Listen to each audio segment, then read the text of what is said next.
Yang saya hormati Menteri Agraria, Kepala Badan Pertanahan Nasional, Bapak Agus Harimurti Yudhoyono.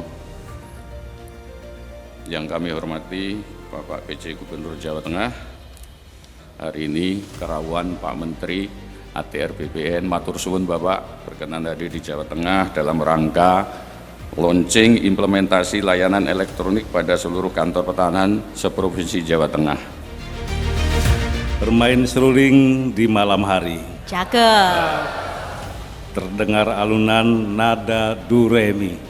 Cakep. Selamat datang Bapak Menteri. Kehadiran Bapak memotivasi kami. Ya. Saya selaku penjabat Gubernur Jawa Tengah mengucapkan selamat datang Pak Menteri di Kota Semarang, Jawa Tengah. Jadi Semarang ini kota budaya, kota religi juga, kota wisata dan kota kuliner. Ya, kita harapkan dengan adanya launching layanan sertifikat elektronik ini akan semakin pelayanan kita akan semakin baik dan masyarakat tentunya permasalahan-permasalahan yang ada di masyarakat mampu ditangani dengan sebaik-baiknya.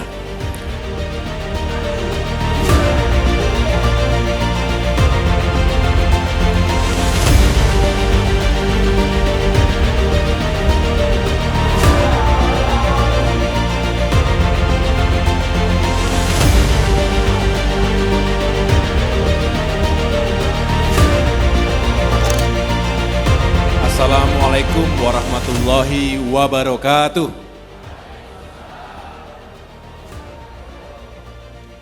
Salam sejahtera untuk kita semua. Shalom. Om Swastiastu. Namo Buddhaya, salam kebajikan.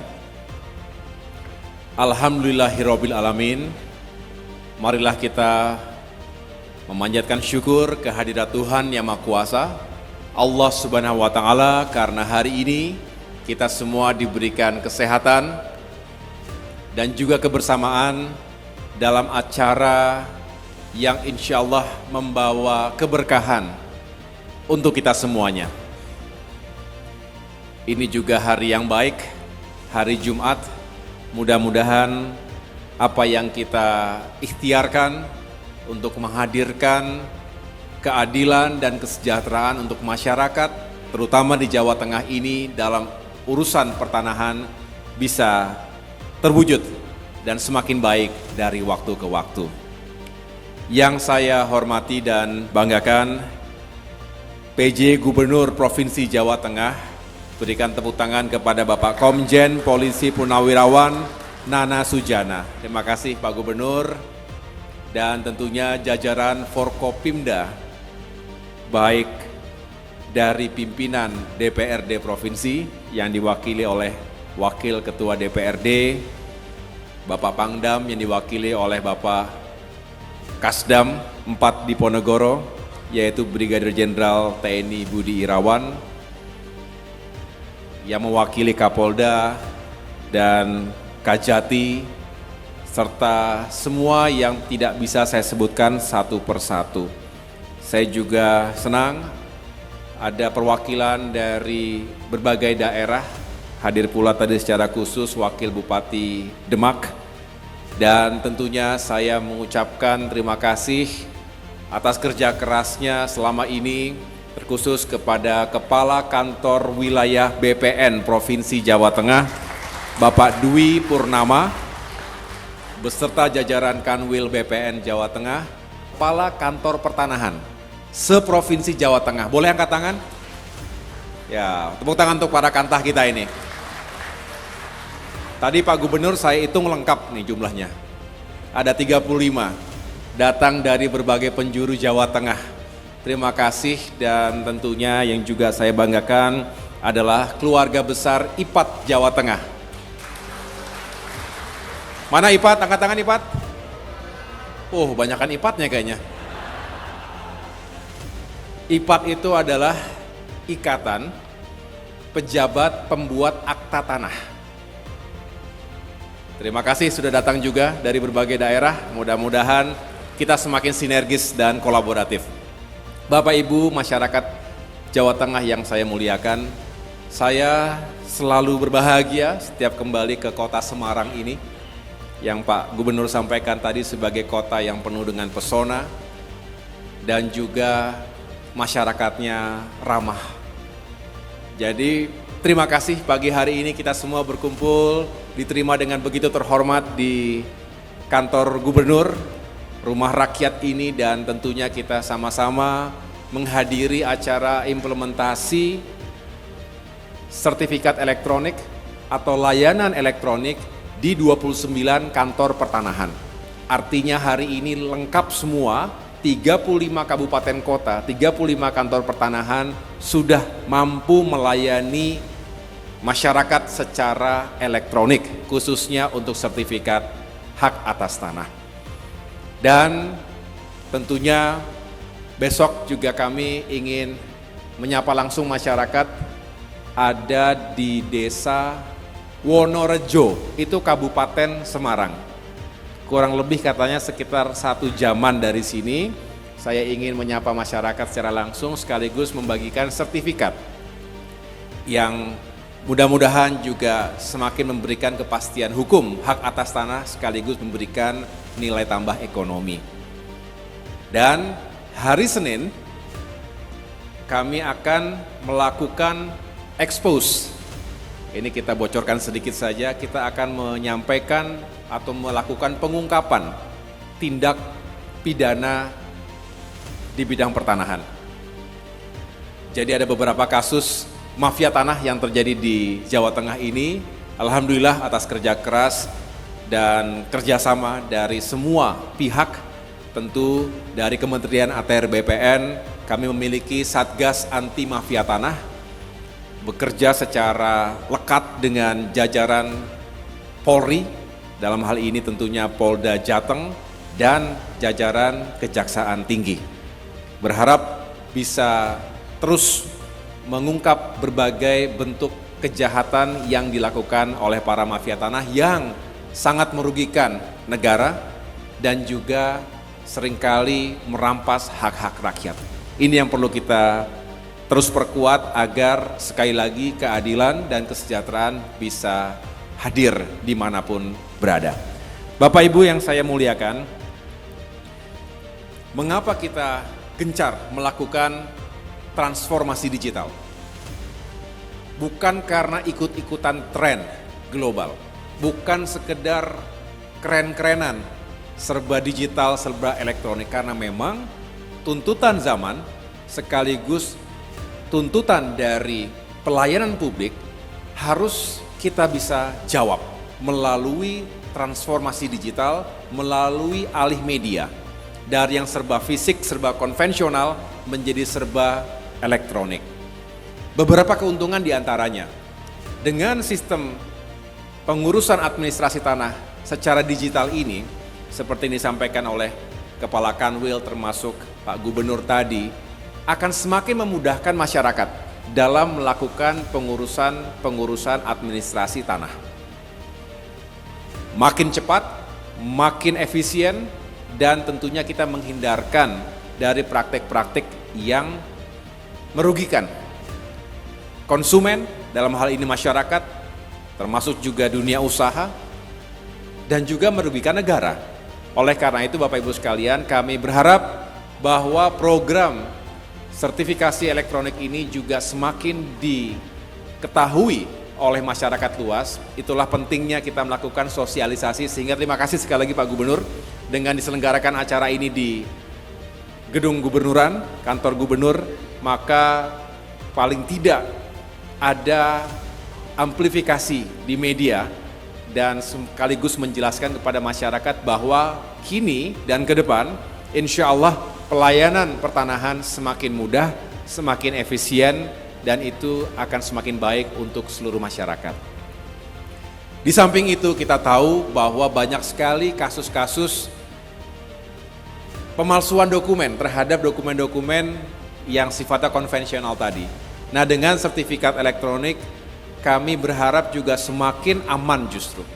dari potensi tersebut karena masuk ke dalam database. Walaupun mari kita sama-sama ingatkan diri kita, setiap kita sudah masuk ke dalam ranah digitalisasi, selalu ada kerentanan.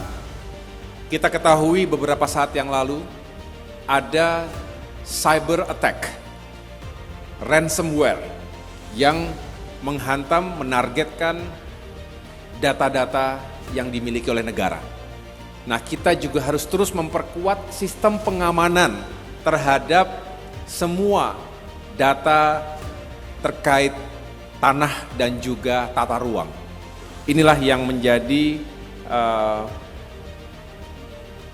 kewajiban kita, sekaligus sebetulnya apa yang terjadi terhadap PDN kemarin itu harus menjadi warning kepada kita semua, termasuk pemerintah di tingkat pusat dan daerah, agar terus menjaga data-data elektronik yang kita miliki. Tapi kalau itu bisa kita lakukan, insya Allah transformasi digital hanya akan membawa kita semakin baik dan semakin menguntungkan untuk ekonomi negara. Bapak Ibu yang saya muliakan, kita juga berharap bahwa dengan penataan tanah dan ruang yang lebih baik lagi ke depan, maka potensi pertumbuhan ekonomi bangsa ini juga semakin menjanjikan. Mengapa? Kita tahu Indonesia adalah negara yang luas, tapi penduduknya juga banyak sekali, 280 juta orang. Artinya tanah akan terus semakin tinggi nilainya. Dari kita hidup sampai kembali ke Yang Maha Kuasa, kita membutuhkan tanah. Jadi tanah harus benar-benar diatur dengan baik. Itu juga menjelaskan mengapa sengketa urusan pertanahan ini banyak sekali. Jadi kalau setiap hari saya mendapatkan laporan itu, ya memang nggak ada habisnya. Bahkan data di Polhukam dari berbagai jenis laporan dan kasus yang terjadi, itu 60%-nya terkait urusan tanah. Baik sengketa antar warga, sengketa antar warga dengan korporasi maupun warga dengan aset pemerintah, maupun kombinasi di antaranya. Ini banyak faktor, termasuk regulasi yang masih sering tumpang tindih. Kemudian kemarin baru saja saya mengikuti yang namanya One Map Policy Summit, di mana kita berharap Indonesia menghadirkan kebijakan satu peta. Jangan sampai masing-masing kementerian, lembaga, institusi punya peta dengan versi yang berbeda-beda. Ini akan membingungkan. Inilah sering terjadi tumpang tindih, overlapping antara satu urusan dengan urusan yang lain. Misalnya diklaim ini adalah tanah yang bisa digunakan untuk perkebunan, untuk industri, tetapi di sisi lain ini masuk ke dalam kawasan hutan. Akhirnya masuk ke dalam wilayah sengketa. Kalau sengketa pasti tidak bisa digunakan dengan baik. Belum lagi kita juga tahu ada cukup banyak tanah yang terlantar, yang tidak produktif. Ini semua harus kita bisa optimalkan ke depan. Yang kita butuhkan adalah kepastian hukum untuk warga dan juga para investor. Kita butuh sekali modal masuk ke Indonesia, investasi bergerak, karena investasi bergerak akan menggerakkan ekonomi rakyat. Dan dengan demikian kita bisa tumbuh ekonominya ke depan. Jadi mudah-mudahan kehadiran negara, kehadiran pemerintah, khususnya Kementerian ATR BPN ini dalam berbagai urusan tanah dan tata ruang bisa menjadi solusi, termasuk bisa semakin menyelesaikan permasalahan-permasalahan yang dihadapi oleh masyarakat kita. Saya sekali lagi dengan rendah hati mengajak semua stakeholders, semua pihak yang memiliki kewenangan, otoritas dan juga kepentingan untuk melakukan penataan, pengelolaan tanah dan tata ruang ini. Mari kita sama-sama bekerja keras, bersinergi dan berkolaborasi. Karena itu yang dibutuhkan. Semakin kita baik sinergi dan kolaborasinya, maka semakin baik pula produk-produk dan juga outcome yang kita hasilkan. Bapak Ibu sekalian, demikian yang dapat saya sampaikan. Saya juga mendoakan semoga Provinsi Jawa Tengah semakin maju, ekonominya semakin sejahtera masyarakatnya. Selamat juga Jawa Tengah dinobatkan sebagai pemerintah provinsi yang paling baik untuk menerapkan sistem pelayanan berbasis elektronik SPBE. Semoga ini menjadi penyemangat kita semuanya. Dan semoga implementasi 29 kantah ini juga memperkuat SPBE yang sudah baik selama ini. Itu yang menjadi semangat kita semuanya. Kepada para IPAT, tolong sampaikan salam saya kepada keluarga besar IPAT lainnya. Hari Senin saya kembali malam itu diundang untuk melantik pengurus IPAT di tingkat pusat hasil kongres yang lalu. Benar ya? Ya, insya Allah saya akan datang juga nanti di hari Senin malam. Untuk para kantah dan jajaran, tetap fokus pada tugas pokok ya semuanya ya.